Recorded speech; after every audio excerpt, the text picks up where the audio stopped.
Welcome back to Taylor by Nature, where I discuss topics pertaining to nature, our true nurturer. Today's topic of discussion is our perceived reality actually real? Which begs the question, is the Truman Show a glimpse into our true reality, where it explores the nature of our existence in regards to language and media manipulation that fringes upon our personal sovereignty? The Truman Show that starred Jim Carrey as Truman Burbank, who discovered that his entire life is a stage reality show where reality and illusion competes as to how much of reality is real and how much is controlled by others. Unfortunately, most of us don't even think this deeply about the language we use to communicate and its influence on our actions, which formulates our reality. Furthermore, the program effects of language make us ignore words in one language arrangement while in another we discern something very different.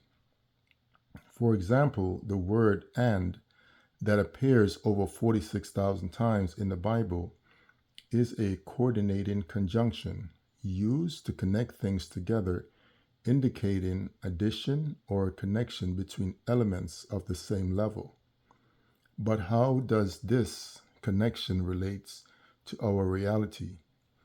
Luckily for us, the same book that illustrates this word over 46,000 times notably begins with the book of Genesis, which, when examined, is the informal plural for the word genes, which is a unit of heredity that is transferred from a parent to offspring and is held to determine some characteristic of the offspring, which validates why and would appear so many times but still remain hidden to the English mind. To further illustrate this point, the Aramaic language from which the Bible was translated is written and read from right to left, so and becomes DNA. Interestingly, throughout the Bible, we see this destructive DNA connection pattern between humans and angels, as in Genesis 3, verse 15, where it tells of the conflict between two offspring, which state, "And I will put enmity between you and the woman, and between your offspring and her offspring, and he shall bruise your head, and you shall bruise his heel." The word enmity translates to hatred, which results in the replacement of species, as the offspring of the seraph, aka serpent, fight to replace the heirloom seed of Adam by all means necessary. Genesis 28, verse 12 illustrates the same destructive DNA connection, which reads, "And he dreamed, and behold, a ladder sat up on the earth, and the top of it reached to heaven, and behold, the angels of God descend and ascend on it." The ladder in this story represent human DNA that angels are mixing into and corrupting it. Plus, Daniel's 2 verse 43 speaks of the same destructive DNA connection as well, which state, "And whereas thou sawest iron with miry clay, they shall mingle themselves with the seed of men, but they shall not cleave to one another, even as iron is not mixed with clay."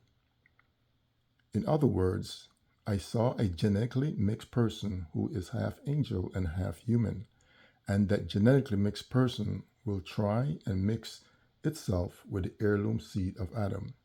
But the two will not get along because iron that represent angel and clay that represent human are of two unique heterogeneities that are not meant to get along due to their DNA genetic characteristics.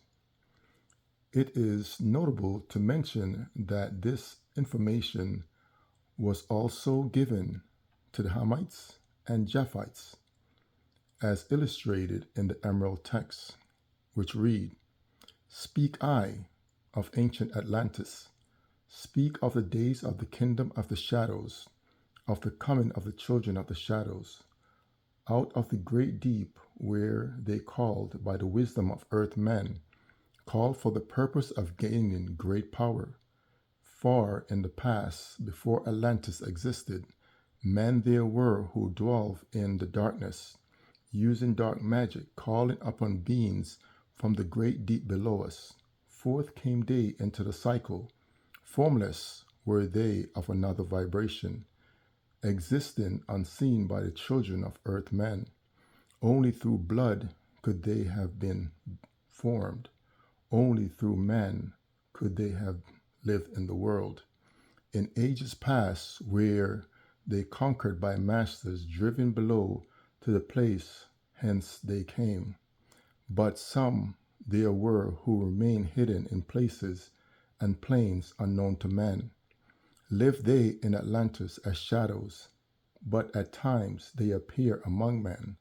When the blood was offered, they came, they to dwell among men.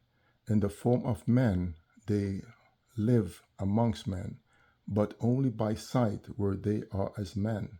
Serpent-headed when the glamour was lifted, but appearing to men as men among men, crept they into the council, taking form that were like unto men. Slain by the art the chief of the kingdom, took their form and ruled over men. Only by magic could they be discovered, only by sound were their faces be seen. Sought they from the kingdom of shadows to destroy man and ruin this place.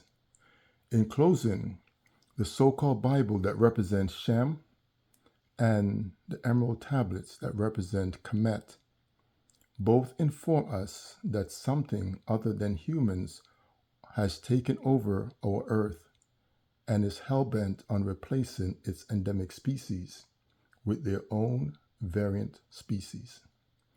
I hope this was of interest. Please share and subscribe. Have a good day.